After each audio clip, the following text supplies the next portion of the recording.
Hello बच्चों, let's read this question. It says this time displacement graph shows. आपको एक body का displacement time graph दिया हुआ है, तो आपको उस ग्राफ को स्टडी करना है और बॉडी के मोशन के बारे में बताना है।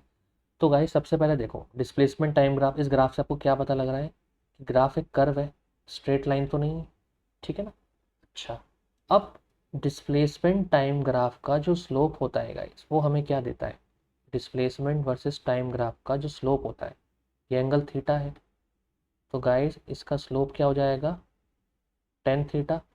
और स्लोप होता है delta x, displacement upon time taken, which is nothing but velocity, which is nothing but velocity. तो डिस्प्लेसमेंट टाइम ग्राफ का स्लोप आपको क्या देगा? वेलोसिटी देगा। ठीक है जी। अब गाइस ये तो स्लोप कांस्टेंट है। अगर स्ट्रेट लाइन बनती है तो स्लोप पॉजिटिव है और कैसा है? कांस्टेंट स्लोप होता है। इसको हम क्या बोलते हैं? Positive and constant slope.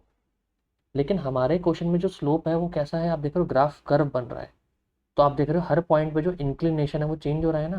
भाई स्लोप का मतलब इंक्लिनेशन ही तो होता है। तो आप देख रहे हो एवरी पॉइंट जो स्लोप है वो कैसा हो रहा है? इंक्रीज हो रहा है, मतलब चेंज हो रहा है। अगर स्लोप चेंज हो रहा है तो मतलब वेलोसिटी चेंज हो रही है। ठीक है ना। तो इसका मतलब ऑब्जेक्ट यूनिफॉर्म वेलोसिटी से तो नहीं चल रहा, तो ये ऑप्शन तो है नहीं। वेलोसिटी क्या हो रही है? इंक्रीज हो रही है। वेलोसिटी क्या हो रही है? इंक्रीज हो रही है, क्योंकि स्लोप भी इंक्रीज हो रहा है। ठीक है जी।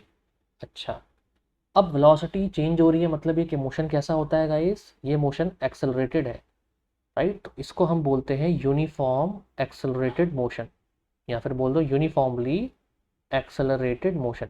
अगर डिस्प्लेसमेंट टाइम ग्राफ ऐसे अपवर्ड कर्व बनता है ना, ऊपर की तरफ कर्व बन रहा है, तो ये यूनिफॉर्मली एक्सेलरेटेड मोशन है। बॉडी का एक्सेलरेशन कैसा है? कांस्टेंट है, क्योंकि वेलोसिटी इंक्रीज हो रही है।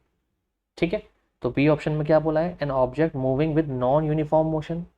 अब सुनो, नॉन यूनिफॉर्म मोशन का होता क्या है गाइस? देखो, नॉन यूनिफॉर्म मतलब कि बॉडी की जो स्पीड है वो कांस्टेंट नहीं है। नॉन यूनिफॉर्म मोशन का मतलब क्या होता है? Unequal distance in equal interval of time. तो इसमें क्या होती है, जो बॉडी की स्पीड होती है वो वेरिएबल होती है, वो चेंज हो रही होती है। तो विच इज़ पॉसिबल। हमारे ग्राफ में स्पीड या वेलोसिटी आपकी देख रहे हो चेंज ही तो हो रही है। इसका मतलब ये मोशन कैसा है? नॉन यूनिफॉर्म है। मोशन कैसा है? नॉन यूनिफॉर्म है। तो बी ऑप्शन करेक्ट है। अब सी में क्या बोला है? अ यूनिफॉर्मली रिटार्डेड मोशन। देखो गाइस, मैंने बताया था ये यूनिफॉर्मली एक्सेलरेटेड मोशन है। तो डिस्प्लेसमेंट टाइम ग्राफ दो टाइप के बन सकते हैं। देखो, पहला बन सकता है डिस्प्लेसमेंट टाइम ग्राफ, बताऊं अगर मैं, तो एक ऐसे बन सकता है अपवर्ड कर्व, एक बनता है डाउनवर्ड कर्व। तो गाइस इसमें जो एक्सेलरेशन होता है वो नेगेटिव होता है, याद रखो। रिटार्डेशन है, इसमें एक्सेलरेशन पॉजिटिव होता है अगर ऐसे अपवर्ड कर्व बन रहा है। डिस्प्लेसमेंट टाइम ग्राफ तो दो टाइप के पॉसिबल होते हैं। तो हमारा अपवर्ड कर्व है, इसलिए ये यूनिफॉर्म एक्सेलरेशन है, रिटार्डेशन नहीं है। तो सी ऑप्शन गलत है। नो इन्फॉर्मेशन डी भी नहीं होगा, तो B is correct. Okay, so I hope you have understood it well. Good luck.